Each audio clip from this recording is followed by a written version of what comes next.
Good afternoon. Good afternoon. Are we still awake?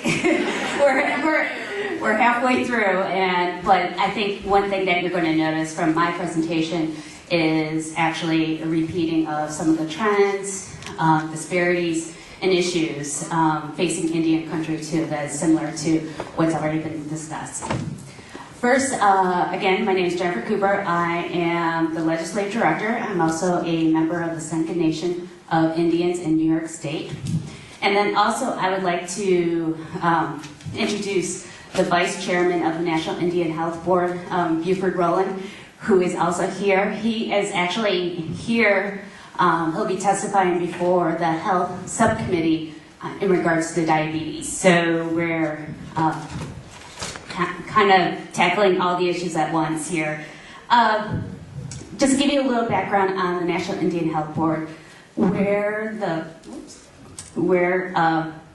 a small but mighty organization. We serve all of the federally recognized tribes in the United States. That's about 564, almost 565, and in 35 states. And we advocate on the issues of health, and that is, as you know, not just providing access, but also now we're looking at child nutrition, which is a huge issue. A little bit about our health system first, because it kind of plays into the discussion today. The basis of the health delivery system for tribes is based on a relationship with the federal government. And in that relationship, the federal government, based on treaties, in exchange for land, they offer to give health services and education. So in that, they have developed that Indian health delivery system, which is provided direct care from the Indian Health Service. A lot of tribes still receive their direct care from the government. Second is that if they decide, the tribes or tribal organizations take on that delivery aspect, they will deliver the care. And then also, now that through history and time, health delivery has expanded into urban areas, and because of history, we have urban Indian populations, so there's also an urban Indian health component.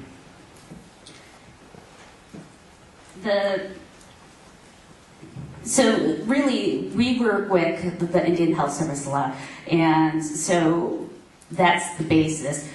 But what's the issue here is that there's still a lot of health disparities, and also the IHS budget is really severely underfunded. So we want to go into some of the statistics now of our children in obesity. 31.2% of American Indians and Alaska Natives 4-year-olds are obese, and 39.5% of American Indians and Alaska Natives 2 to 5 years old are overweight or obese. So it's getting worse here. Unfortunately, there was a CDC. If you flip to the next chart, and you'll see it a little bit better, you'll see all these lines. You can kind of see them from where you are, but basically, in essence, in a 10-year study of obesity between 1998 and 2003, obesity rose in all racial and ethnic groups except Asian Americans. But between 2003 and 2008, obesity rates kind of leveled off a little bit. Still a huge issue, but it started to continue to increase in American Indians and Alaska Natives. So what does this mean for our children?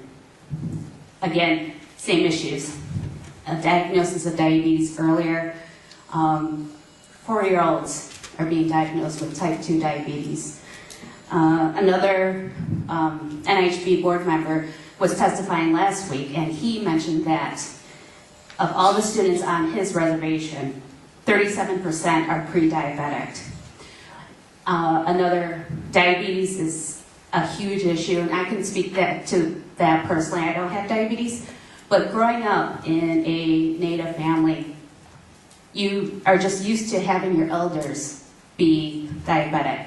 So you're used to already taking care of your elders at 8 9 years old, like, Grandpa, you need some orange juice, some Coke, and that's just the way it is. But it doesn't have to be that way, and we're really trying to get that message out through a lot of different programs. And then, obviously, the cost. The cost on the Indian health delivery system is huge. If we're getting diagnosed earlier with diabetes and other related issues, then, again, the treatment from a younger age onto developing into other chronic diseases happens. So some of the challenges that face American Indians and Alaskan Natives are, again, access to similar food, or good food, nutritious food. Also, some of our communities still do not have electricity, running water. So if they have fresh fruit or anything that is perishable, they can't keep it because they don't have electricity or means to keep it. Even this morning at another diabetes hearing, some of the witnesses also said that because of electricity, they can't keep insulin in their household. And then also similar issue that they, this decision between purchasing drugs and treatment versus providing food and other things to support your family. There's that decision. So what has Indian Country come up with?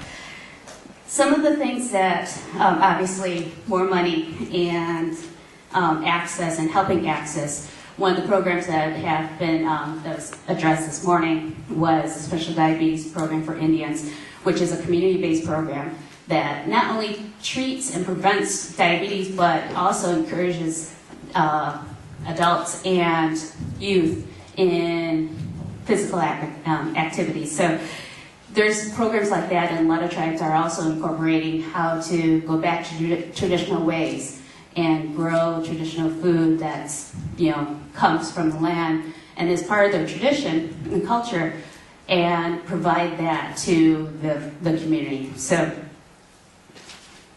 and then also lastly is I wanted to mention is that the connection. I think one thing that is a highlight is a connection between the generational thing. I'm a member of a tribe that we're taught as young individuals to think 7 generations ahead.